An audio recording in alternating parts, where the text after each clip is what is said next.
Bueno, hay que empezar diciendo que la verdad es que es de los vídeos más interesantes que hemos visto y bueno, que más información se podía sacar.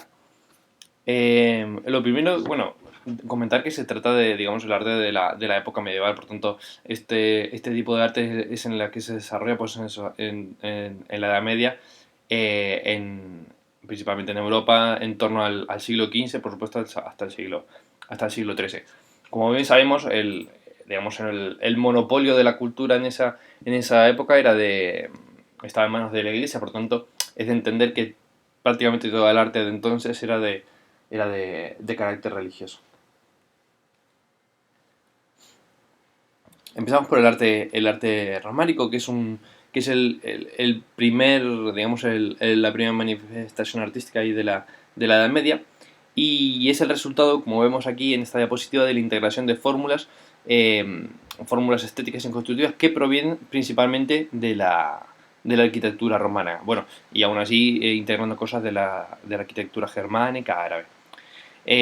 La arquitectura románica era principalmente arquitectura rural, es decir, iglesias, principalmente en pueblos, en zonas pequeñitas, y ermitas y monasterios. Y como hemos comentado antes, casi todo era promovido por la iglesia, que era quien tenía todo el poder. Por tanto, no podemos entender el arte románico sin es unas circunstancias en las que se da el estilo. Y son las siguientes las que tenemos aquí. Por un lado, la imposición de la famosa estructura social y económica que era el feudalismo, una sociedad estamental. Por otro lado, el fenómeno de las peregrinaciones, que vemos luego cómo afecta a las iglesias. Y luego, pues, el monopolio de la iglesia en toda Europa, entonces que establecía los mismos criterios artísticos para toda la región. Y pasamos ahora a contar las principales características del arte románico desde el punto de vista de la arquitectura. Como era de esperar, el principal edificio era la iglesia.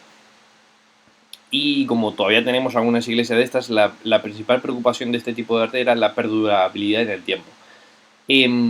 La planta en la que se construían estas iglesias era la planta de cruz latina, que vemos en la siguiente imagen una evolución de cómo evoluciona en un crucero pues prácticamente inexistente hacia un crucero bastante más largo. Tenía por tanto crucero y pórtico. Y al final pues termina desarrollándose la planta de cruz latina, que es la que vemos ahí.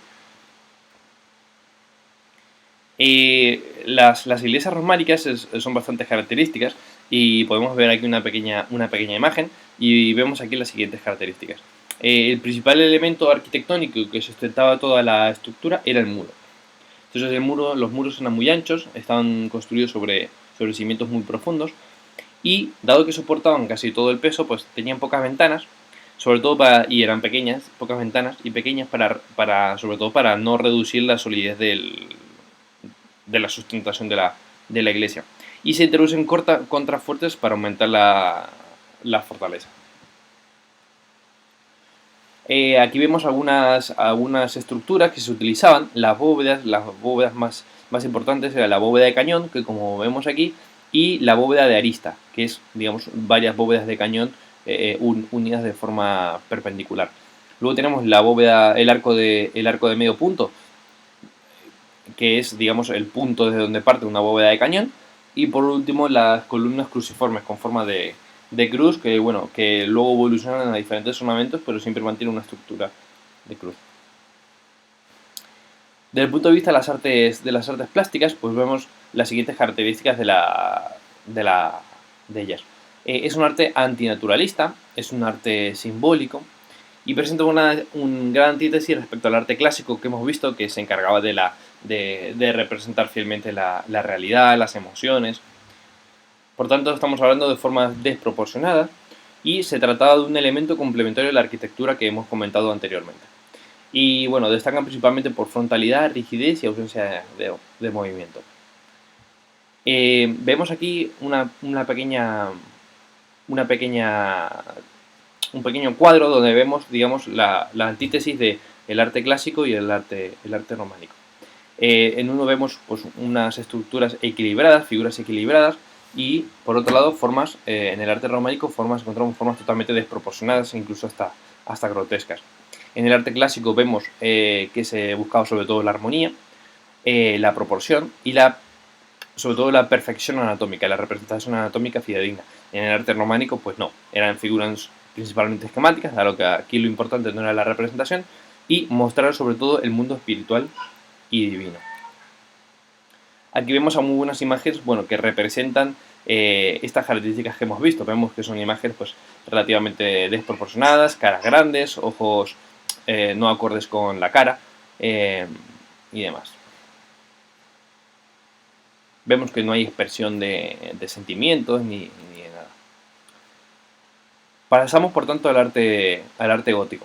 El arte gótico, bueno, digamos que es la continuación del arte románico y es el estilo artístico que se desarrolla en Europa a partir del siglo XII y se desarrolla principalmente, o nace, digamos, podríamos decir, en Francia, a partir de donde se instaló el resto de Europa.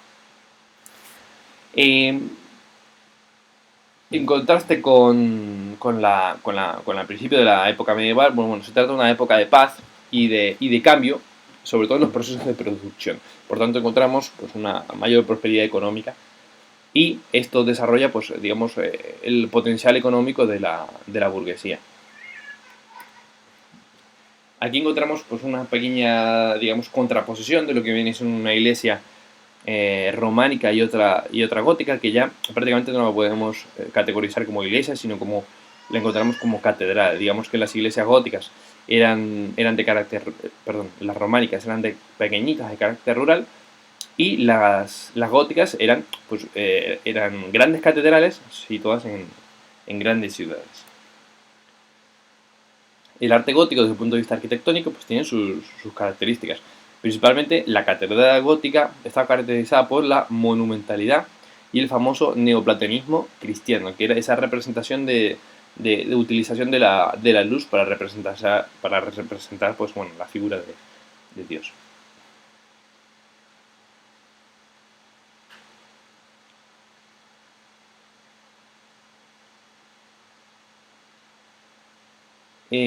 Perdón. El arte gótico, continuamos, digamos, al disminuirse enormemente el tamaño de las paredes, encontramos, bueno, esa dificultad de cómo se sostienen estas grandes estructuras, y vemos que, bueno, que comienzan a utilizarse el arco apuntado, que es más eficaz a la hora de transmitir los pesos, la bóveda de crucería, un sistema de contrafuertes y arbotantes que vemos aquí en la imagen de la derecha, cuál sería el contrafuerte y cuál es el arbotante, y la plata de cruz latina con grandes torres. Bueno, esa es una principal, una característica, que tiene grandes torres con agujas en la fachada. Aquí vemos pues, bueno, estas representaciones de las estructuras arquitectónicas que mencionábamos antes. El arco apuntado, que digamos que con esa forma de triángulo, por así decirlo, permite mejor la distribución de los pesos. La bóveda de crucería, que sería pues, una continuación de un arco apuntado. Y el sistema de contrafuertes y arbotantes que vemos en la tercera imagen, que digamos que permitía distribuir más los pesos. Y los grandes torreones que encontramos en las fachadas de las catedrales. En cuanto a las artes plásticas, digamos que hay cierta evolución, sobre todo en la escultura y la pintura, hacia pues, bueno, a las características que vemos aquí: un mayor sentido volumétrico, un mayor perfilado de los pliegues, es decir, está todo bastante más marcado, la ampulosidad y la elegancia de los vestidos, de los ropajes. Encontramos mayor naturalismo expresivo, es decir, hay más intención de demostrar sentimientos, más cercanía entre los personajes que aparecen en las obras. Encontramos nuevamente un canon de proporcionalidad como existía previamente en el arte clásico, y la temática era pues más con una intención didáctica, generalizándose el tema mariano, es decir, el de la Virgen María. Era, digamos, una escultura mucho más naturalista. Desde el punto de vista de la pintura, pues encontramos más o menos las mismas diferencias con respecto a la escultura. Pues una tendencia mayor hacia el realismo en lugar del simbolismo, preferentemente se prefería, pues, valga la redundancia, las tablas para decorar. Y encontramos, que es importante mencionar, varias escuelas y tendencias de esta pintura gótica. La primera era el gótico lineal, muy influenciado por las estéticas de las vidrieras. El gótico internacional, que insistía que, pues, con formas más realistas. Y la pintura sienesa, y luego, digamos, como que se confluyen con los primeros renacimientos. Bueno, muchas gracias por el visionado, y estos son los vídeos que hemos utilizado para hacer el resumen de este tema. Muchas gracias.